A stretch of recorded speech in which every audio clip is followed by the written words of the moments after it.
Les trophées La Poste, c'est une innovation en 2023.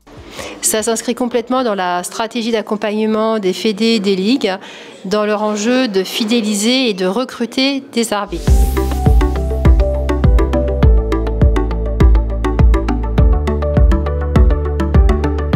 À la lecture des projets, on a vu des choses intéressantes, originales, des choses aussi sur lesquelles on se rend compte que beaucoup de bénévoles s'investissent en temps, en moyens, et tout ça en fait au service juste de leur sport. Donc c'était assez exceptionnel.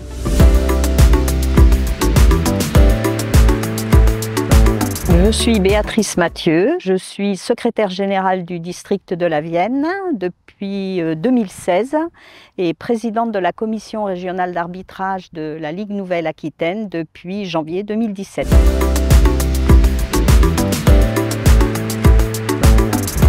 Être chargé de mission à la Ligue de football Nouvelle-Aquitaine, c'est aller à la rencontre des clubs, c'est échanger avec eux.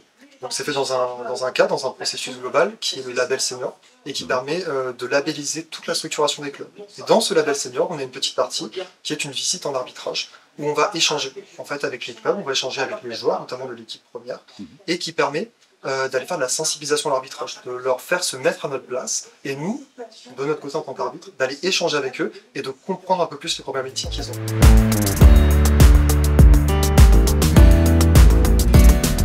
Sur Amicon, il y a quelques années, j'ai arbitré et mes filles jouaient au rugby, mais quand elles arrivaient à 14 ans, elles ne pouvaient plus jouer, il n'y avait plus d'équipe, il n'y avait plus rien. Donc j'ai monté une structure avec l'appui de la Ligue à l'époque de féminines moins de 15 ans. Et on est parti jouer à travers tout le Grand Ouest. Et ces filles-là, après, ont essaimé, et puis on a monté des tournois après dans la Ligue 22 Centre, puisqu'on avait jusqu'à 150 filles à l'époque, à moins de 15 ans, qui participaient au tournoi. Sur ce noyau-là, après, on est parti les premières arbitres féminines.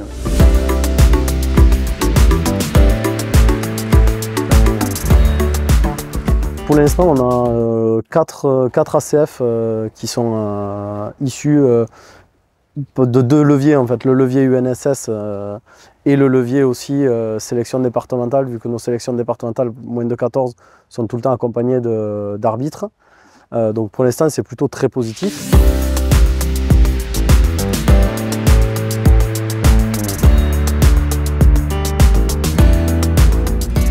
En tant qu'animateur départemental, je forme autant des jeunes arbitres qui rendront service à leur club que des futurs arbitres nationaux qui je l'espère, un jour arbitreront, pourquoi pas en Ligue des Champions.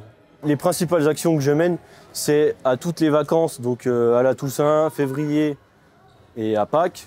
J'organise des stages entre 2 et 3 jours et on travaille sur différents thèmes dans le but de les faire progresser le plus possible.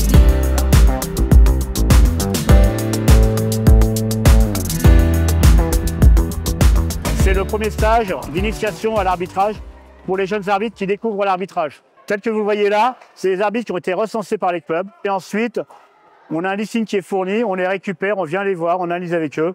Et en milieu de saison, avant le stage du mois de décembre, on les réunit pour faire un stage de 3 jours à Pont-de-Mer. J'ai créé une école d'arbitrage à partir de cette saison. J'en avais fait une aussi sur La Roche.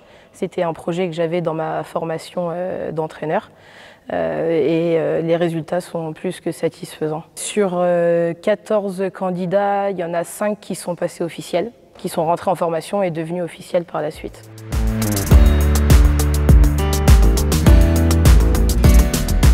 Alors en 2017, on m'a demandé de prendre les rênes de la CDO 25 en tant que président et de pouvoir monter un projet au niveau de la formation des arbitres du Doubs. Donc, au niveau de la CDO 25, nous avons mis en place des écoles d'arbitrage chapeautées par la CDO qui a permis de pouvoir développer des pôles de formation au niveau du Doubs.